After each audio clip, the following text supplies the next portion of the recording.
very immoral government of the United States banned it because of the dirty words and the dirty things that it did to children. When some publishers decided to question this, they had to import a copy of the book. And they hired a man to go over to France, buy a copy of Ulysses, get on the ship, and come back to the United States. When he was going through customs, the customs officer just gave it a cursory glance and said, proceed. And he said, no, he said, the man, he said, this book is banned in America. And the customs guy said, I don't give a shit, take it away. And so, now, if they did not have the book seized, they had no case. So they insisted that the customs officer seize the book, and that's how it got into court. And the judge said, I think of his name at the moment, said that he had given the book to 3 friends of his, and none of them found anything bad about it. Now the problem here is that the judge was elderly, and his friends, 3 friends were elderly, and because 3 elderly men did not get erections, that's how Ulysses got into America. So there it is.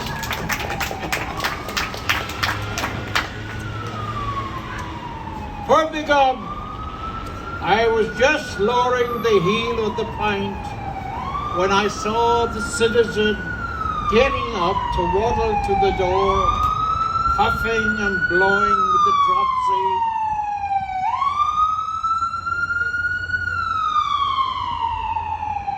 Thank you. And he cursing the curse of Cromwell on him, bell, book, and candle in Irish, spitting and spatting out of him, and Joe and little Alf around him like a leprechaun, trying to pacify him. Let me alone, says he. And by God, he got as far as the door, and they're holding him, and he bawls out, 3 cheers for Israel! I'll sit down on the parliamentary side of your arse for Christ's sake, and don't be making a public exhibit of yourself. Jesus is always some bloody clown or other, kicking up a bloody roar about bloody nothing, garbage turn of the porter. It's enough to turn the porters in souring your guts, so it would. And the rackabobbers and sluts of the nation round the door, and Martin telling the Jarvie to drive ahead, and the citizen bawling, and Alf and Joe at him to wish, and he on his high horse about the Jews, and the loafers calling for a speech, and Jack Hort trying to get him to sit down in the car and hold his bloody jaw. And a loafer with the catch over his eyes started singing, if the man in the moon was a Jew, Jew, Jew. And a slut shouts out of her, hey, mister, your fly is open, mister.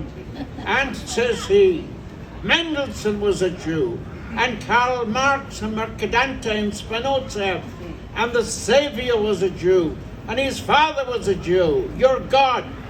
He had no father, says Martin. That'll do now, drive ahead. Who's God, says the citizen. Well, his uncle was a Jew, says he. Your God was a Jew. Christ was a Jew like me. God, the citizen made a plunge back into the shop.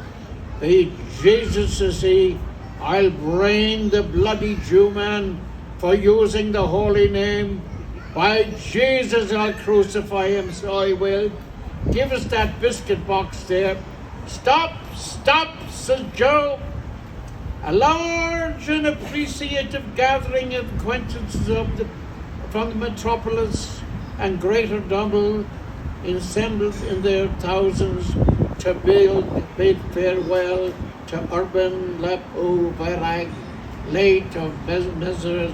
Alexander Thomas, printers, to His Majesty on the occasion of his departure for the distant clime, meadow of moaning waters. The ceremony went off with great acclaim, was characterized by the most effective cordiality. An illuminated scroll of ancient Irish vellum, the work of Irish artists, was presented to the distinguished phrenologist on behalf of a large section of the community, and was accompanied by the gift of a silver casket, tastefully executed in the style of ancient Celtic ornament, a work which reflects every credit of the makers, Mayor Jacob. The departing guest was a recipient of a heartfelt oration.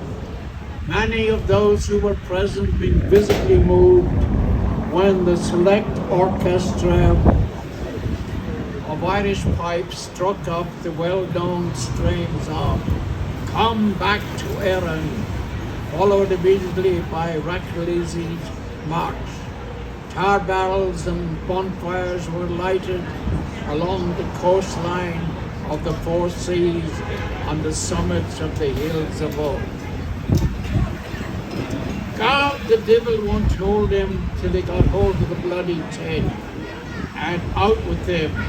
And little Alf hanging onto his elbow, and he's shouting like a stuck pig, as good as any play in the Queen's Royal Theatre.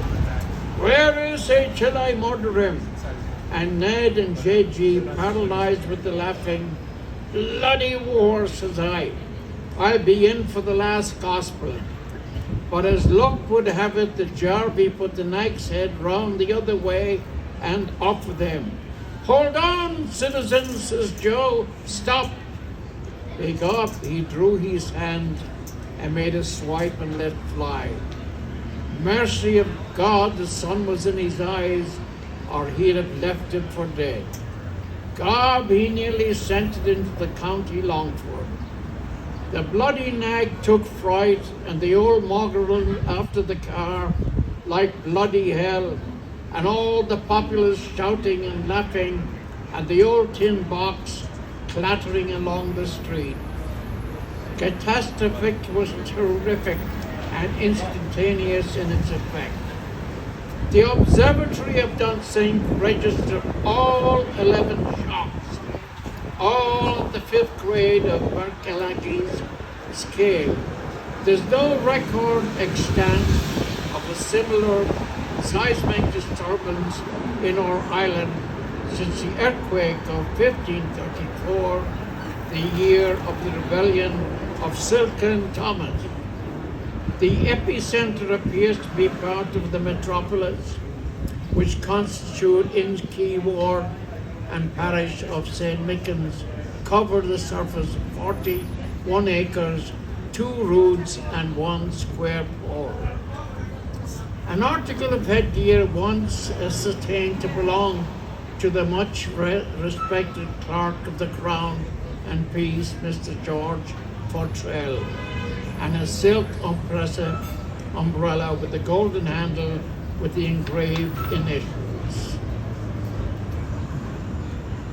The work of salvage, removal of debris, human remains, etc., has been entrusted to Messrs. Michael Mead and Sons, 159 Great Brunswick Street, and Messrs. T.C. Martin, 77, 78, 79, and 80 Wall Street, assisted by men and officers of the Duke of Cornwall Light Infantry under the general supervision of H.R.H. Rear Admiral the Right Honourable Sir Hercules Hannibal Habeas Corpus Anderson, KG, KP, KTP, CK, CP, MP, JP, MB, DSO, SOD, MFH, MRI, APL, Music Dog, PLG, FT, CD, FR, UI, FR, CPI, and FRCSI. You never saw the like of it in all your born puff. God, if he got the lottery tickets on the side of his board, he'd remember the gold cup, he would so. But because the citizen would have been lagged for assault and battery, and Joe for aiding and abetting. The Jarvie saved his life by furious driving, as sure as God made Moses. What? Oh, Jesus, he did. And he let forth a volley of oaths after him. Did I kill him, sissy, or what? And he shouted to the bloody dog, after him, Gary, after him.